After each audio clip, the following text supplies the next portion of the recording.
Hi, I'm Mikey. This is Tyler. We're the founders of Innovate Start Organization, a nonprofit teaching financial literacy.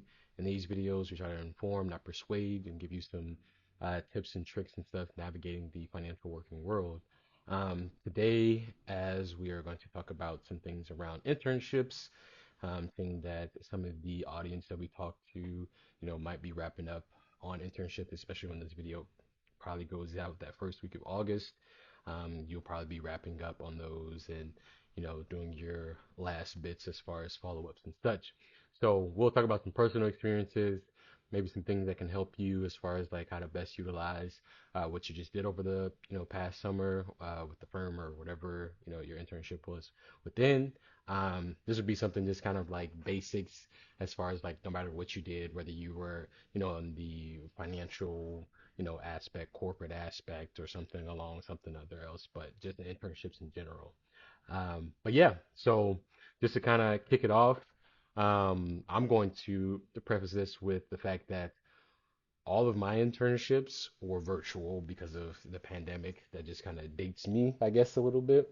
I don't know about you, Tyler. Were your internships also virtual, kind I of, had or? one in person, one virtual.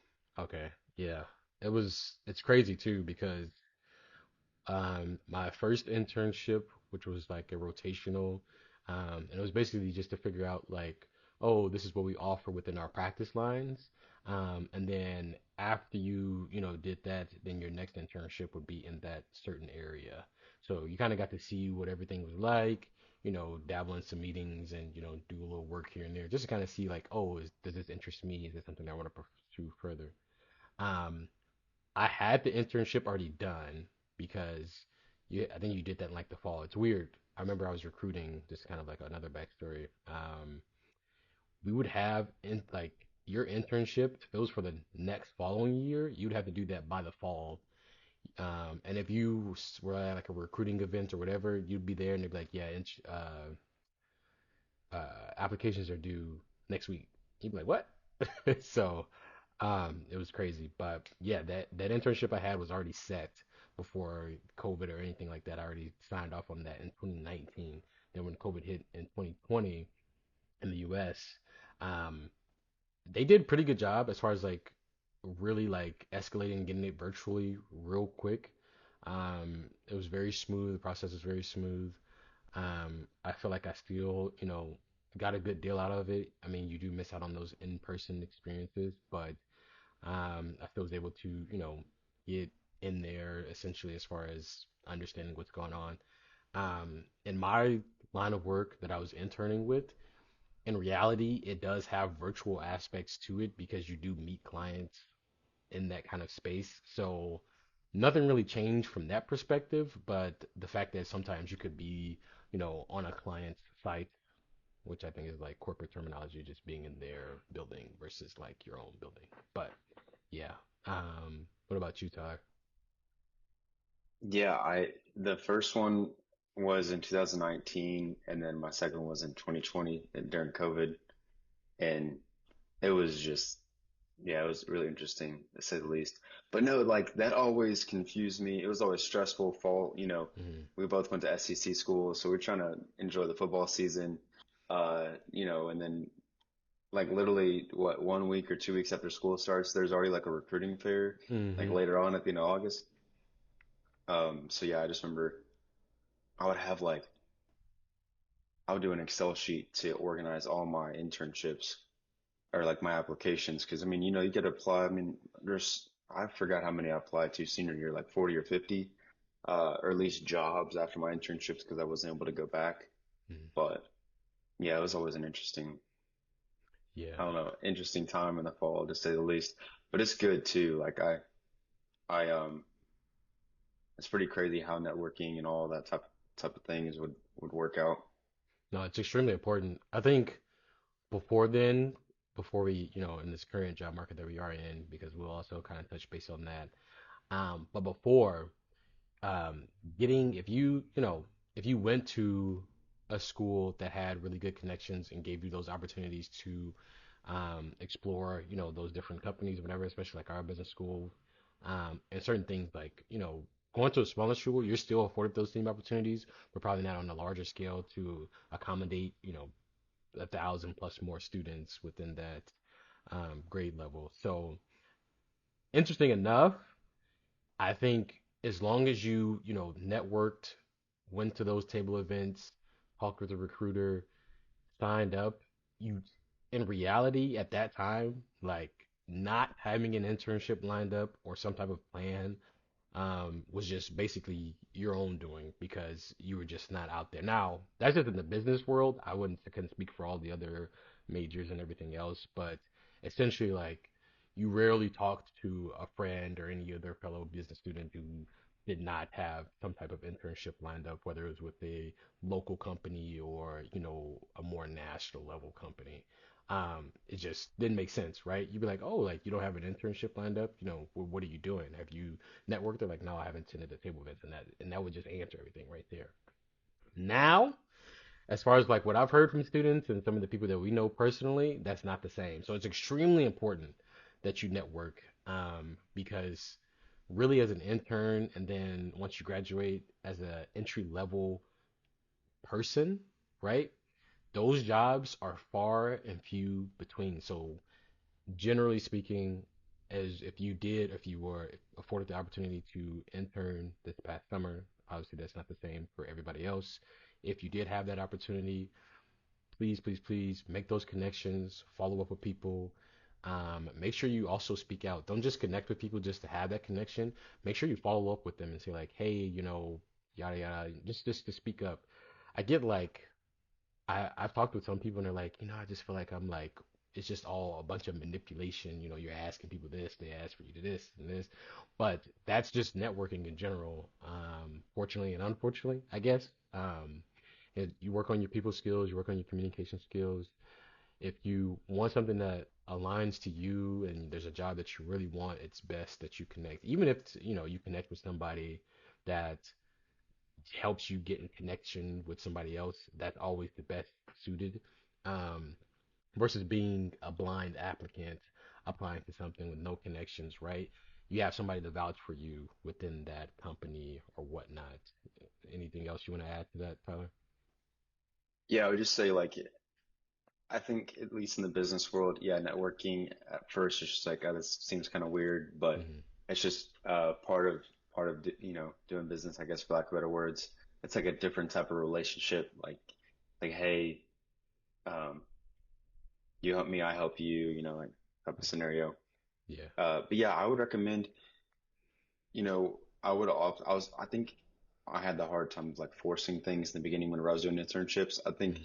the one of the biggest things I had to learn was just to come across nonchalant, say, hey, I'm really interested in your company. Can you help me out here? Or, even just having friends, maybe their parents are in a certain field that you're interested in. Just, I think it's pretty reasonable to say, hey, can I have 15 or 20 minutes of your time? Can I call you and just ask you what you do? Are there any internships? Can you help me out here? Connect me with anyone? You don't even have to ask them to like give you a referral or anything. Just, hey, can you get me in contact with HR or your what is it like the internship hiring, like the university relations team, things like that.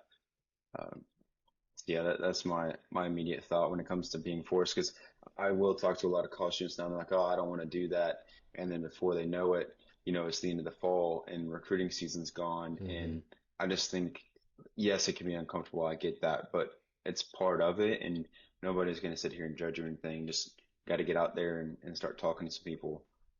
Yeah, no, for sure. Like, really, I would say it's the easiest part is just, but depending on how you feel like communicating with people and stuff like that, like reaching out and talking is probably the easiest part you can do within the whole process of getting to landing that job. So if you can connect with people early on while they're there right in your face, that is the best opportunity instead of saying, hey, a whole semester later, hey, can I, get in connection with that? Like time starts to accelerate once you get to the point of graduating. And then you're like, dang, I don't have anything lined up.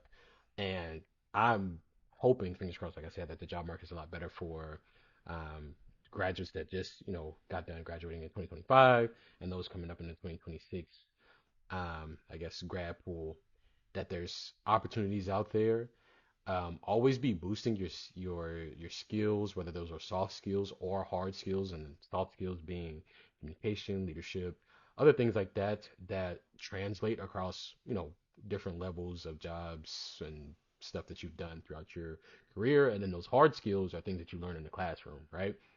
Whether it's like an Excel, whether that's like a system or whatever it is, right? It's going to help you stand out from other interns and or applicants.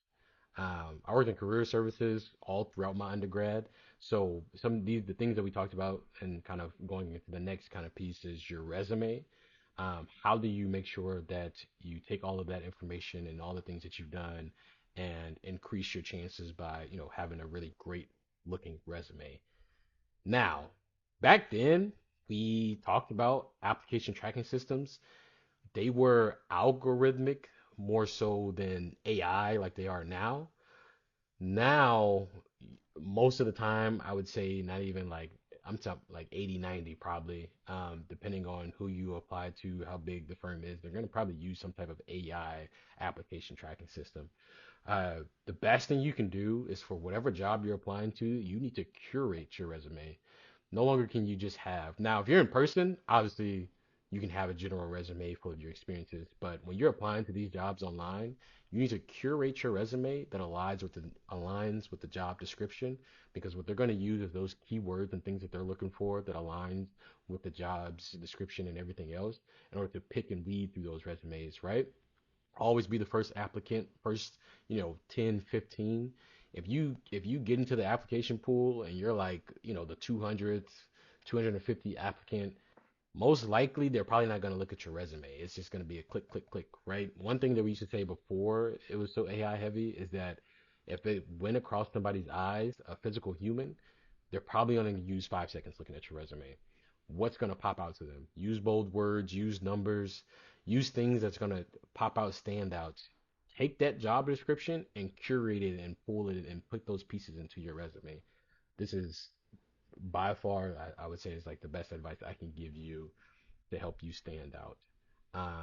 Again, you may say like, oh, I'm tired, this, but like if you want to land an opportunity, sometimes you have to take that extra step to make sure that you get that. But any additional things on that, Tyler, as far as like things you've seen that help you with like a resume or any tips and tricks? Yeah, I would say, do you mind if I'm gonna hit on the end of the internship if that's okay. Like, let's Hmm. say, like, I think you did a good job with the application and the resume. I think if you have an internship already, we're getting to the end of the season, I would follow up and, start to initiate some conversations, be bold in a polite way, just Hmm. say, hey, I've really liked this experience. I really want to continue here. I mean, don't BS it or don't like don't you don't want to lie. So if Right. there is opportunities in the future, or find that out, be like, hey, I would love to come back as an intern next summer, or I would love to stay on full time after I graduate. Can we have those types of conversations? What are you all looking for? What does this process look like? And just keep an open door there, Hmm. and go from there. And I would always learn, like, hey, what are things I did well? What are things I didn't do well? I think a lot of internship programs have like an end of summer presentation. So these are some things that you can talk about in that. And then also, I would stay connected with people that work there. You never know where people end up going. Like you have Hmm. your whole career ahead of you. The people I worked with starting my career, we're getting what, 4 years out of college now, which is pretty crazy. Hmm. Now they're starting to go off to different companies and going here, going there. And so it's good to stay connected to them whenever you're applying to future jobs or even Hmm. just learning about their companies and what they do good, what they don't do good, things like that. I'm trying No. to think if there's anything else. Oh, as y'all are getting back into your internship and job applications, be organized, create an Excel sheet, do your research, figure out what companies are interesting. Are they on site? Are they not on site? Do you want to live somewhere else? Do you not want to live somewhere else? Like these are all things that you should probably be thinking about. And it's about time to do it right now because Hmm. don't wait till September, October, football season. You get, how midterms go, all that. It's a whole nother job. I mean, I don't miss recruiting at all, to be totally honest with you. Hmm. But I'm glad, we put the work in and we landed, fine. It wasn't easy though. It wasn't Yeah. easy. You gotta get in there early because the time will move by fast. One thing about college is your freshman and sophomore year gives you a time to adjust. But then after that, it's time to really lock in because before you know it, that junior senior year is gonna pass by and you're gonna be like, okay, what where am I at? What am I about to do? Right? And also your family members and friends are gonna also ask you questions like, hey, you're getting ready to graduate. Like, do you have any plans? Right? Whether you want to have an answer or whatever that is or whatever that looks like, during that Thanksgiving conversation, always be planned ahead, right? Oh, I've already looked, I'm curating my resume or I already, make these connections, I'm lined up, right? Um, be over prepared, essentially, right? Not just, and don't put all your marbles in one basket, right? Open those connections up, get in those spaces, right? Make yourself comfortable with reaching out, talking with people, connect with partners, those higher up people. If you talk with them and you connect with them, those are the people that can really make things move, right? Have those conversations before the internship wraps up. Say, hey, can I talk to your supervisor, the senior manager, whoever it is, right? I would love to talk with them, chat something up. um, and follow up always. Build on your resume, and there's a lot of key things to work on your interviewing skills. Most likely, depending on if you're a sophomore or junior interning, right, means you probably have another year of interning. If you're a sophomore, if you're a junior, you probably just wrapped up your last internship because you're going into your senior year, and then after you graduate, you'll be working full time. So, depending on what that looks like for you, depending on what stage you're at, it's just extremely important that you over prepare yourself and that you always, make sure all of your options are exhausted. And yeah, just take a look. Always ask for help too. I think people are shy. Don't let it all sit on your shoulders itself. Ask for help. Use your school resources. I know a lot of times you're like, I don't really have time for that. You have to make time, right? This is your future that you're building up. Because before you know it, like Tyler said, it doesn't even feel like it's been 4 years since we graduated. So it'll be 4 years for me in December. And I'm just like, man, has it already been that amount of time? Like, I feel like, it was yesterday I was in school, but also I feel like I haven't been in school in so long. So, please, please, please utilize your resources. But yeah, to wrap things up, really, I think most definitely, like I said, utilize those resources. Follow up with people that's within your internship, whether those are other students that you worked with or, manager, supervisors, your recruiter, especially. Talk about dates. Ask your recruiter, hey, when's the next time, when do I need to apply, whatever, because who knows when you'll see them on campus again or when you'll get that follow up. So it's better just to get a step ahead. But yeah, anything from you, Tyler, before we wrap up? No, I say hang in there. If you need to go on a walk, whatever you got to do. It gets exhausting. We've been there, done that, but hang in there and don't give up. It's worth it. It's the whole reason why you're going to college. Yeah, yeah. And also let us know in the comments how your internships went. If you have any other additional opinions or facts or anything that you want to give to fellow college students who are navigating that space, feel free to do so and like, comment, and subscribe. And yeah, we'll see you next week. Appreciate it, guys.